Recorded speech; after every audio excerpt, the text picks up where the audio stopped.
നമസ്കാരം. ഇന്ത്യയിൽ മാത്രമല്ല കിഴക്കൻ ലോകത്ത് എല്ലാം ഉള്ള നിരവധി രാമായണങ്ങളെക്കുറിച്ച് ചർച്ച ചെയ്യുകയും നിരവധി രാമായണങ്ങൾ വായിക്കുകയും അക്കാഡമിക് ലോകത്തും അല്ലാതെയും വായിച്ചിട്ടുള്ള ലോകത്തിൽ 16-ാം നൂറ്റാണ്ടിൽ ബംഗാളിൽ ഇങ്ങനെ ഒരു സ്ത്രീപക്ഷ രാമായണം ഉണ്ടായിട്ടുണ്ട് എന്നുള്ളത്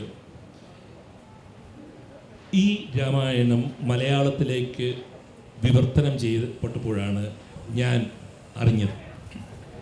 അതിമനോഹരമായ ഈ വിവർത്തനം നടത്തിയ ഗീതാഞ്ജലി കൃഷ്ണനാണ് ഇന്ന് എൻ്റെ കൂടെ ഈ കൃതിയെക്കുറിച്ച് സംസാരിക്കുവാൻ വേണ്ടി എത്തിയിരിക്കുന്നത്. ഗീതാഞ്ജലിയെ ഞാൻ ആദ്യം പരിചയപ്പെടുന്നത് ലോറി ബേക്കറിൻ്റെ അതിമനോഹരവും ദീപ്തവുമായിട്ടുള്ള ജീവചരിത്രം എഴുതിയ ആൾ എന്ന നിലയിലാണ്. സ്വാഗതം ഗീതാഞ്ജലി ഈ സെഷൻ. ഇന്ത്യയും ബംഗ്ലാദേശും തമ്മിലുള്ള ബന്ധം ഏറ്റവും വഷളായിരിക്കുന്ന ഒരു സാമൂഹ്യ രാഷ്ട്രീയ സാഹചര്യത്തിൽ ആണ് ചന്ദ്രപതി രാമായണം മലയാളത്തിലേക്ക് വിവർത്തനം ചെയ്യപ്പെട്ടത്. ഇപ്പോഴത്തെ ബംഗ്ലാദേശിൽ അല്ലെങ്കിൽ കിഴക്കൻ ബംഗാൾ എന്ന് പറയുന്ന പ്രദേശത്തിൽ മൈമൻസിംഗ് എന്ന പ്രദേശത്തുണ്ടായ പാട്ടു സാഹിത്യങ്ങളിൽ നിന്നും രൂപപ്പെട്ടു വന്ന ഒരു രാമായണമാണ് 16-ാം നൂറ്റാണ്ടിൽ എഴുതപ്പെട്ട ചന്ദ്രപതി രാമായണം. എങ്ങനെയാണ് ഗീതാഞ്ജലി ഈ 16-ാം നൂറ്റാണ്ടിൽ എഴുതപ്പെട്ട ഈ സ്ത്രീപക്ഷ പാട്ട് സാഹിത്യത്തെ പരിചയപ്പെട്ടത്? പറയട്ടെ.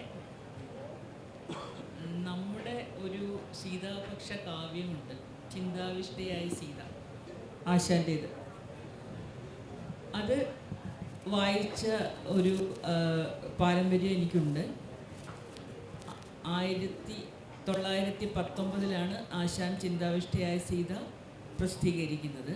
2019 നമ്മുടെ കേരളത്തിൽ എല്ലാവരും ചിന്താവിഷ്ടയായ സീതയുടെ 100-ാം വാർഷികം ആഘോഷിച്ചു. ആ സമയത്ത് ഏതോ ലേഖനങ്ങളിൽ നിന്നാണ് ഇങ്ങനെ ഒരു ചന്ദ്രപതി എന്നൊരു സ്ത്രീ സീതാപക്ഷമായി ഒരു രാമായണം എഴുതിയിട്ടുണ്ടെന്ന് ഞാൻ അറിഞ്ഞത്. അത് കഴിഞ്ഞ് എനിക്ക് സന്ദർഭവശാൽ ബംഗാളിൽ പോകേണ്ട കാര്യമുണ്ടായി. അപ്പോൾ ബംഗാളിയായ ഒരു സുഹൃത്ത് എനിക്കുണ്ടായിരുന്നു. അദ്ദേഹം പറഞ്ഞാണ് ചന്ദ്രപതിയുടെ രാമായണം, ചന്ദ്രപതിയുടെ കഥയെക്കുറിച്ചും ഞാൻ അറിയുന്നത്. ആ സമയത്തൊക്കെ ആയപ്പോഴേക്കും ചന്ദ്രപതിയുടെ രാമായണം ഇംഗ്ലീഷിൽ വന്നു കഴിഞ്ഞു. പ്രശസ്തയായ എഴുത്തുകാരി നവനീത ദേവ് സെൻ, നിങ്ങൾക്കെല്ലാം അവരെ പരിചയം വരുന്നത് അവർ അമർത്യ സെന്നിൻ്റെ ആദ്യ ഭാര്യയായിരുന്നു എന്നുള്ള അതിലായിരിക്കും. അവർ ജാദവ്പൂർ യൂണിവേഴ്സിറ്റിയിലെ കമ്പാരിറ്റീവ് ലിറ്ററേച്ചറിൽ ഉള്ള പ്രൊഫസറാണ്. അവർ ചന്ദ്രപതി രാമായണം മലയാളത്തിലേക്ക് ഇംഗ്ലീഷിലേക്ക് വിവർത്തനം ചെയ്തു. അതുകൂടാതെ 2 പേര്, മന്ദാ സെൻ എന്ന 2 സ്ത്രീകൾ കൊളംബിയ യൂണിവേഴ്സിറ്റിയിൽ, അവരും ചന്ദ്രപതി രാമായണം വിവർത്തനം ചെയ്തു. ശരിക്കും ചന്ദ്രപതി രാമായണത്തെക്കുറിച്ച് ഞാൻ അങ്ങനെ അറിഞ്ഞപ്പോൾ ഇംഗ്ലീഷിലുള്ള ചന്ദ്രപതി രാമായണം വാങ്ങി വായിച്ചു. പിന്നെ ഈ മന്ദാക്രാന്ത സെൻ വിവർത്തനം ചെയ്തത് $ലായിരുന്നു പൈസ, അത് വാങ്ങാൻ പറ്റിയില്ല. അപ്പോൾ ഇത് വാങ്ങി വായിച്ചു. പിന്നെ ചന്ദ്രപതി രാമായണത്തെക്കുറിച്ച് എന്നോട് സംസാരിച്ച ആൾ പറഞ്ഞു, ചന്ദ്രപതിയുടെ കഥ സിനിമയായിട്ട് വന്നിട്ടുണ്ട്. ചന്ദ്രപതി കൊഥ എന്നൊരാൾ ബംഗ്ലാദേശിലെ ഒരു റാഷിദ് ചൗധരി സിനിമയാക്കി. ആ സിനിമ കൽക്കട്ടയിലെ ഫിലിം ഫെസ്റ്റിവലിൽ കാണിച്ചു. നല്ലൊരു സിനിമയാണ്. അപ്പോൾ അതെങ്ങനെ കാണും? ഫിലിം ഫെസ്റ്റിവലുകളിലേ കാണുള്ളൂ. ഞാനപ്പം വിചാരിച്ചു, റാഷിദ് ചൗധരിയെക്കുറിച്ച് ഇൻ്റർനെറ്റിൽ തപ്പിയപ്പോൾ അദ്ദേഹത്തിൻ്റെ ഇമെയിൽ ID കിട്ടി. ആ ഇമെയിൽ IDയിൽ നിന്ന് ഞാനൊരു മെസ്സേജ് അയച്ചു, ഈ സിനിമ എനിക്ക് കണ്ടാൽ കൊള്ളാമെന്നുണ്ട്, ഞാനിങ്ങനെ കേരളത്തിലാണ്, എനിക്ക് ചന്ദ്രപതിയെക്കുറിച്ച് അറിയണം, ചന്ദ്രപതി എഴുതിയ രാമായണത്തെക്കുറിച്ച് അറിയണം. അദ്ദേഹം വളരെ ഉദാരമനസ്കനായിരുന്നു. അപ്പോൾ അദ്ദേഹം എനിക്ക് വിമിയോയിൽ ഇട്ടിട്ട് ആ സിനിമ കാണാൻ തന്നു. സിനിമ ഞാൻ കണ്ടിട്ട് ഞാൻ തന്നെ ഒരു റിവ്യൂ, സിനിമയുടെ ഒരു റിവ്യൂ ഫേസ്ബുക്കിൽ എഴുതി. ഇംഗ്ലീഷിലാണ് എഴുതിയത്. അത് എഴുതി കഴിഞ്ഞപ്പോൾ ആ സിനിമയുടെ ക്രൂ മുഴുവനും എൻ്റെ ഫ്രണ്ട്സായി. ഫ്രണ്ട് റിക്വസ്റ്റ് അയച്ച എല്ലാവരും എൻ്റെ ഫ്രണ്ട്സായി. റാഷിദ് ചൗധരിയുടെ നല്ല ഒരു സൗഹൃദം എനിക്ക് സ്ഥാപിക്കാൻ പറ്റി. അപ്പോൾ രാശി ചൗധരിയോട് പറഞ്ഞത് ഞാൻ മലയാളത്തിലേക്ക് വിവർത്തനം ചെയ്യാൻ ആഗ്രഹിക്കുന്നു. അപ്പോൾ രാശി ചൗധരിയാണ് എന്നോട് പറഞ്ഞത്, ഇത് ശരിക്കും നാടോടി പാട്ടുകളായിരുന്നു. ബംഗാളിലെ നാടോടി പാട്ടുകൾ 16-ാം നൂറ്റാണ്ട് മുതൽ നമ്മൾ സന്ധ്യയ്ക്ക് നാമം ജപിക്കുന്നത് പോലെ അവിടുത്തെ സ്ത്രീകൾ അറിയാലോ എല്ലാവർക്കും, ബംഗാളിൻ്റെ പാട്ട് പാരമ്പര്യം, ബാവുൾ ഗായകരും അങ്ങനത്തെ ഒരുപാട് പാട്ട് പാരമ്പര്യമുള്ള ഒരു നാടാണ് ബംഗാൾ. അവർ വഞ്ചിപ്പാട്ടായിട്ട് വള്ളത്തിലും അതുപോലെ ജോലി ചെയ്യുമ്പോൾ പിന്നെ ചന്തകളിലും വയലുകളിലും ഒക്കെ പാടിക്കൊണ്ടിരുന്ന അത്തരം പാട്ടുകളാണ് ഈ രാമായണ ഗാനങ്ങൾ ചന്ദ്രപതി എഴുതിയത്. അപ്പോൾ ചന്ദ്രപതിയുടെ കഥ വായിച്ചപ്പോൾ ചന്ദ്രപതിയുടെ കഥ വളരെ ഒരു ദുഃഖപര്യവാസായിയായ കഥയായിരുന്നു. ചന്ദ്രപതി അവരുടെ അച്ഛൻ്റെ കൂടെ ഇരുന്ന് പഠിക്കുകയും കൂടെ പഠിച്ച ഒരു ജയനന്ദൻ എന്നൊരാളെ വിവാഹം കഴിക്കാനായിട്ട് ആഗ്രഹിക്കുകയും അവർ തമ്മിൽ പ്രണയത്തിനാവുകയും ചെയ്തിട്ട് വിവാഹം നിശ്ചയിച്ച് വിവാഹത്തിൻ്റെ തലേ ദിവസം ജയനന്ദൻ ചന്ദ്രപതി ഉപേക്ഷിച്ച് വേറൊരു സ്ത്രീയെ കല്യാണം കഴിച്ചു, ഒരു മുസ്ലിം സ്ത്രീയെ കല്യാണം കഴിച്ചു. ചന്ദ്രപതി ഹൃദയം തകർന്നുപോയി. അപ്പോൾ അച്ഛനോട് പറഞ്ഞു, എനിക്കൊരു ശിവക്ഷേത്രം ഉണ്ടാക്കി തരണം, ഞാൻ അവിടെ ഇരുന്ന് രാമായണം എഴുതാൻ എൻ്റെ ബാക്കി വായനയും എഴുത്തും തുടരുകയാണ് എന്ന് പറഞ്ഞു. അപ്പോൾ അങ്ങനെ ആ ഒരു ശിവക്ഷേത്രത്തിൽ ഇരുന്നാണ് ചന്ദ്രപതി ഈ രാമായണം എഴുതുന്നത്. അന്നത്തെ കാലത്ത് ചന്ദ്രപതിയുടെ ദുഃഖമാണ് ഈ രാമായണത്തിൽ കൂടെ വന്നത് എന്നാണ് പറയുന്നത്. അതുകൊണ്ടാണത് സീതയുടെ കാഴ്ചയിൽ പാടിലുള്ള സീതയുടെ ദുഃഖങ്ങൾ പറയുന്ന രാമായണമായി മാറിയത്. എന്തായാലും അതിനുവേണ്ടി ഞാൻ ബംഗാളി പഠിച്ചു. സത്യം പറഞ്ഞാൽ ബംഗാളി പഠിക്കാൻ എനിക്ക് വളരെ എളുപ്പമായിരുന്നു. കൽക്കട്ടയായിട്ടുള്ള കുറച്ച് നാൾ അവിടെ താമസിക്കാൻ പറ്റി. അതിൽ ഉള്ളതല്ലാതെ തന്നെ ലിപി പഠിക്കാൻ പറ്റി, എഴുതാനും വായിക്കാനും പറ്റി. അപ്പോൾ മനസ്സിലായി മലയാളത്തിനും ബംഗാളിക്കും തമ്മിൽ ഒരുപാട് സാമ്യമുണ്ട്. ഭക്ഷണവും നമ്മുടെ വസ്ത്രധാരണവും രീതികളും ഉള്ള സാമ്യം കൂടാതെ തന്നെ വാക്കുകൾ തമ്മിൽ സാമ്യമുണ്ട്. ഒരുപാട് വ്യാകരണം ഹിന്ദിയുടെ പോലെ പ്രയാസമുള്ളതല്ല, എളുപ്പമുള്ളതായിരുന്നു. ചന്ദ്രപതിയുടെ രാമായണം കഠിനമുള്ള സംസ്കൃത പദങ്ങളൊന്നും ഉണ്ടായിരുന്നില്ല, അങ്ങനെ എളുപ്പമായിരുന്നു. അപ്പോൾ അങ്ങനെ ചന്ദ്രപതി രാമായണത്തിലേക്ക് എത്തിച്ചേർന്നു. 2021 മുതൽ 2023 വരെ 3 വർഷം കൊണ്ടാണ് ഞാനിത് പൂർത്തിയാക്കിയത്. പഠിച്ചു, ബംഗാളി പഠിച്ചു, പിന്നെ ആ ബംഗാളിയിൽ നിന്ന് മലയാളത്തിലേക്ക് വിവർത്തനം ചെയ്തു. അത് കഴിഞ്ഞ് അതിനെ പദ്യരൂപത്തിലാക്കി 25 ബുക്ക് പുറത്തിറങ്ങി. അപ്പം അതാണ് ഇതിൻ്റെ കഥ. ഇത് 16-ാം നൂറ്റാണ്ടിൽ എഴുതപ്പെട്ട രാമായണമാണെന്ന് പറഞ്ഞാലും ഇത് ഒരു നിത്യാധുനികമായ ഒരു ഭാഷയിൽ എഴുതപ്പെട്ടതാണെന്ന് ഇത് വായിക്കുന്ന എനിക്ക് തോന്നിയെങ്കിൽ അതിനുള്ള പ്രധാനപ്പെട്ട ഒരു കാരണം ഗീതാഞ്ജലിയുടെ വിവർത്തനത്തിലെ ഭാഷ ആയിരിക്കണം എന്നുള്ളതാണ്. ആ ചോദ്യത്തിലേക്ക് ഞാൻ പിന്നീട് വരാം. ഈ നവനീത ദേവസൻ എഴുതിയ ഒരു പഠനം അനുബന്ധമായിട്ട് ഇതിൽ ചേർത്തിട്ടുണ്ട്, ഈ പുസ്തകത്തിൽ ചേർത്തിട്ടുണ്ട്. അതിനകത്ത് ഒരു പാരഗ്രാഫ് ഞാൻ വായിക്കാം. സ്ത്രീകൾ രാമായണ കഥ പുനരാഖ്യാനം ചെയ്യുമ്പോൾ കഥാസന്ദർഭങ്ങൾ സ്വാഭാവികമായി തിരഞ്ഞെടുക്കുകയാണ്. അവർക്ക് വീരകഥകളിൽ ഒരു താല്പര്യവുമില്ല, അതിനവരുടെ ജീവിതത്തിൽ ഒരു പ്രാധാന്യവുമില്ല. അവർ പറയുന്ന കഥ കഷണങ്ങളായിട്ടാണെന്ന് തോന്നുന്നുവെങ്കിൽ അവരുടെ ജീവിതവും കഷണങ്ങളായതുകൊണ്ടാണ്. അവരെ സംബന്ധിച്ച് ഇതാണ് മുഴുവൻ കഥ. സ്ത്രീലോകം മുഴുവൻ അതിൽ പ്രതിഫലിക്കുന്നു. എൻ്റെ താല്പര്യങ്ങൾ ബംഗാളി, കിഴക്കൻ ബംഗ്ലാദേശ്, പടിഞ്ഞാറ് മറാത്തി, തെക്ക് തെലുങ്ക്, വടക്ക് ഹിന്ദി മേഖലയായ മൈഥിലി എന്നീ ഭാഷകളിലെ രാമായണങ്ങളിലായിരുന്നു എന്നാണ് നവനീത ദേവസൻ പറയുന്നത്. പക്ഷെ എൻ്റെ ചോദ്യം, ഈ കുമാരനാശാൻ ചിന്താവിഷ്ടയായ സീത എഴുതുന്നതിന് മുൻപ് ചന്ദ്രപതി രാമായണം വായിച്ചിരിക്കാൻ ഇടയുണ്ട് എന്ന് ഗീതാഞ്ജലി കരുതുന്നുണ്ടെങ്കിൽ അതിൻ്റെ കാരണം എന്താണ്? തീർച്ചയായും നമുക്കെല്ലാം അറിയാമല്ലോ, ആശാൻ 1898 മുതൽ 1900 വരെ, അത് 1900 വരെ കൽക്കട്ടയിലെ സംസ്കൃത സർവകലാശാലയിലാണ് പഠിച്ചത്. അപ്പോൾ ഈ രാമായണ കാവ്യം അവിടെ നാടോടി പാട്ടായിട്ട് ബംഗാള മുഴുവൻ, അന്നും ബംഗാൾ, കിഴക്കൻ ബംഗാളെന്നും പടിഞ്ഞാറ് ബംഗാളെന്നും 2 ബംഗ്ലാവില്ല, എല്ലാം കൂടി ചേർന്ന് ഒറ്റ ബംഗാളേ ഉള്ളൂ. അപ്പോൾ അവിടെ തീർച്ചയായും നാടോടി പാട്ടായിട്ട് പാടി നടന്ന രാമായണത്തിൻ്റെ കഥകൾ ശീലുകൾ എന്തായാലും ആശാൻ്റെ ചെവിയിൽ എത്തിയിരിക്കും. പക്ഷേ ചിന്താവിഷ്ടയായ ഒരു സീതയെ ഇതിനകത്ത് നമുക്ക് കാണാൻ പറ്റുന്നില്ലെങ്കിലും ആശാൻ്റെ സീത എത്ര ദൃഢചിത്തയാണോ അതുപോലെ തന്നെ ഇതിലെയും സീത ദൃഢചിത്തയാണ്. രാമൻ്റെ ചെയ്തികൾ ഇതിനകത്ത് ആരും തന്നെ രാമൻ്റെ ചെയ്തികൾ ശരിയാണെന്ന് വാദിക്കുന്നുമില്ല. അപ്പോൾ അതിൽ അതേ ഒരു സാമ്യം എനിക്ക് തോന്നി. ഞാനിതിൽ വേറൊരു സ്ഥലത്ത് പറയാനുള്ളത്,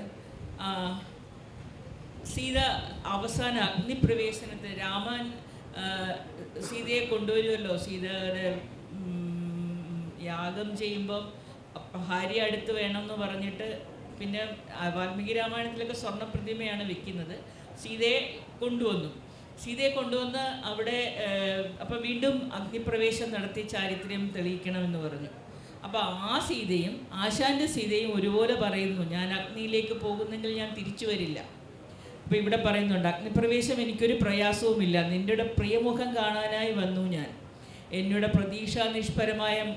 പ്രതീക്ഷാപരമായ മനസ്സിന് മുറിവേറ്റു. എന്തു നിൻ പൊന്മുഖം വാടാനായി, എന്തു നിൻ പൊന്മുഖം ഇങ്ങനെ വിളർത്ത് തളരാനായി, എന്ത് നിൻ്റെ രാജവസ്ത്രം കീറിപ്പറിഞ്ഞിരിക്കുന്നു, നിൻ്റെ രാജ്യസഭ മ്ലാനമായിരിക്കുന്നു. അതൊക്കെയാണ് സീതാരാമനോട് ചോദിക്കുന്നത്. അപ്പോൾ ആ ഒരു ചോദ്യം, എന്നിട്ട് അവസാനമായിട്ട് സീത ഇതിനകത്താണെങ്കിൽ കുഞ്ഞുങ്ങളെ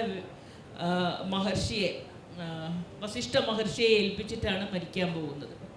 അപ്പോൾ അതിൽ ആശാൻ്റെ സീത അങ്ങനെ പറയുന്നില്ല, പക്ഷേ രണ്ടുപേരും അവസാനമായിട്ട് രാമൻ്റെ ഈ മ്ലാനമായ മുഖത്തേക്കൊന്ന് നോക്കുന്നുണ്ട് അവസാനം. അതായത് സീതയുടെ ആ രാമനോടുള്ള സ്നേഹം അവിടെ അപ്പോഴും അങ്ങനെ തന്നെ ഉണ്ട്, പക്ഷേ രാമൻ അങ്ങനെയൊന്നുമല്ല. അതാണ് നമ്മൾ ഈ രണ്ട് രാമായണങ്ങൾ, ആശാൻ്റെ രാമായണമാണ് നമ്മൾ ആദ്യം ഈ ഒരു സ്ത്രീപക്ഷത്തിൽ നിന്ന് അറിയുന്നത്. അപ്പോൾ ഇത് 16-ാം നൂറ്റാണ്ടിൽ 400 വർഷം മുമ്പ് ഒരു സ്ത്രീ എഴുതിയ രാമായണമാണ്. അപ്പോൾ അന്നും സ്ത്രീക്ക് ആ ഒരു സീതയുടെ പക്ഷത്ത് നിന്ന് ചിന്തിക്കാൻ പറ്റി, സ്ത്രീ ആയതുകൊണ്ട്. പക്ഷേ ഈ രാമായണ ചന്ദ്രപതി അങ്ങനെ എഴുതിയത് കൊണ്ട് അന്നത്തെ പണ്ഡിതന്മാരെല്ലാം നിരാകരിച്ചു. ഇപ്പോൾ നമ്മൾ പലരെയും വീണ്ടെടുക്കുന്നത് പോലെ വീണ്ടും ചന്ദ്രപതിയെ നമുക്ക് വീണ്ടെടുക്കുകയാണ്. വേറൊന്നുള്ളത്, സ്ത്രീകളുടെ ഒരു സത്യം അടയാളപ്പെടുത്തി വെച്ചിട്ടുണ്ട്.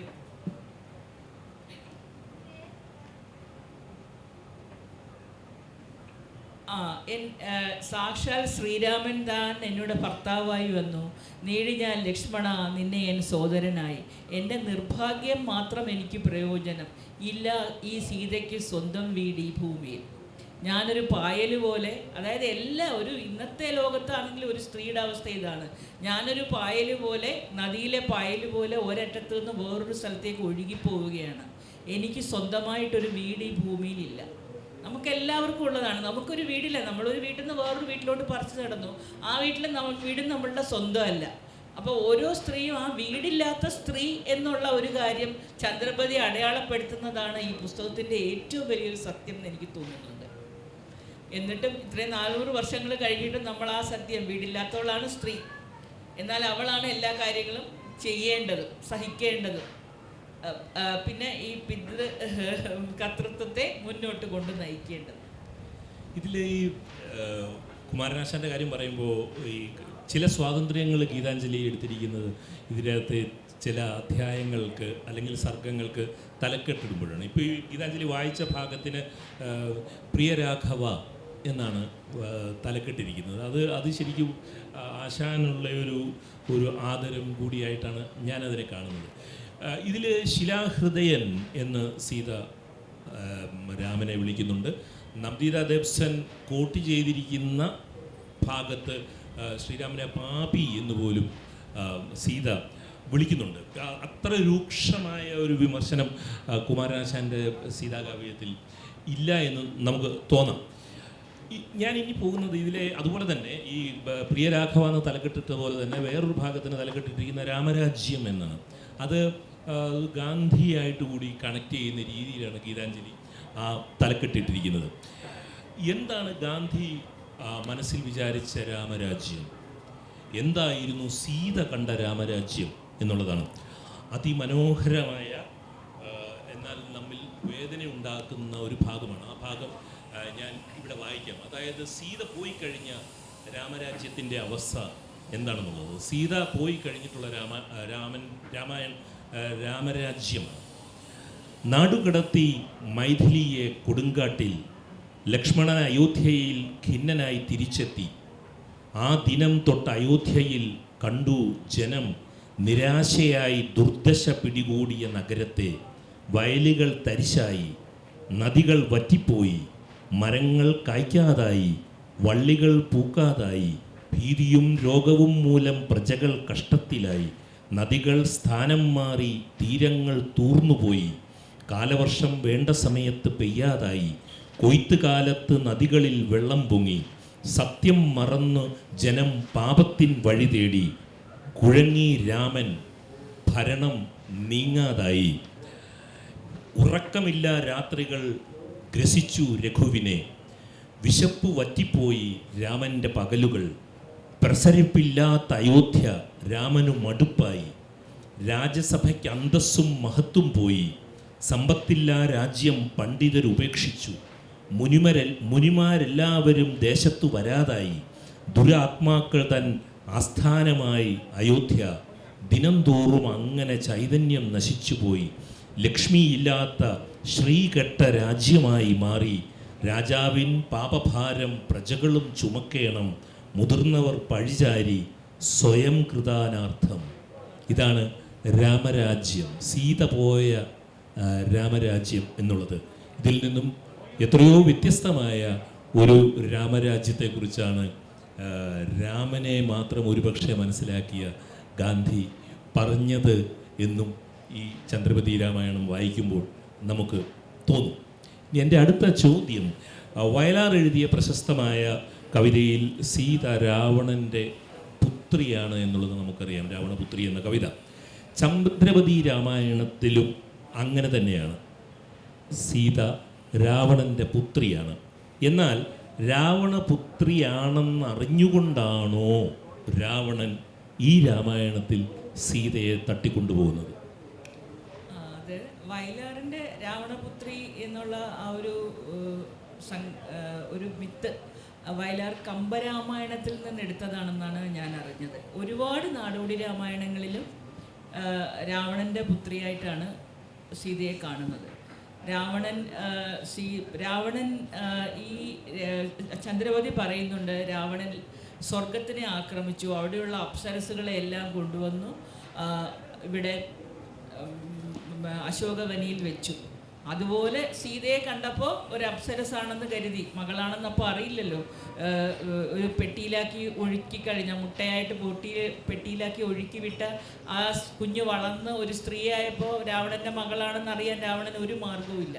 അതുകൊണ്ട് അതറിയാൻ മാർഗമില്ല. ഒരു സുന്ദരിയായ സ്ത്രീയെ കണ്ടു, രാവണൻ തട്ടിയെടുത്ത് കൊണ്ടുവന്ന് അശോകവനിയിൽ പ്രാർത്ഥിച്ചതാണ്. നേരത്തെ പറഞ്ഞതിൽ എനിക്കൊരു അല്പം ചേർക്കാനുള്ളത്, രാമരാജ്യം എന്ന ഗാന്ധിജിയുടെ സങ്കല്പത്തിൽ ഗോപാലകൃഷ്ണൻ ഗാന്ധിജിയെക്കുറിച്ച് വളരെയധികം പഠിച്ചിട്ടുള്ള ആളാണ്, അനേകം പുസ്തകങ്ങൾ എഴുതിയിട്ടുള്ള ആളാണ് ഗാന്ധിജിയെ പറ്റി. അപ്പോൾ അങ്ങനെയാണ് ഞങ്ങൾ തമ്മിൽ സുഹൃത്തുക്കളാവുന്നതും. അപ്പോൾ ഗാന്ധിജിയുടെ രാമൻ മര്യാദാരാമനാണ്, അല്ലാതെ ഈ വാൽമീകിയുടെ രാമായണത്തിലെ രാമനല്ല. ആ മര്യാദാരാമനെ ഗാന്ധിജി എടുത്തിരിക്കുന്നത് ജൈന രാമായണത്തിൽ നിന്നാണെന്നാണ് എനിക്ക് കേൾക്കുന്നത്.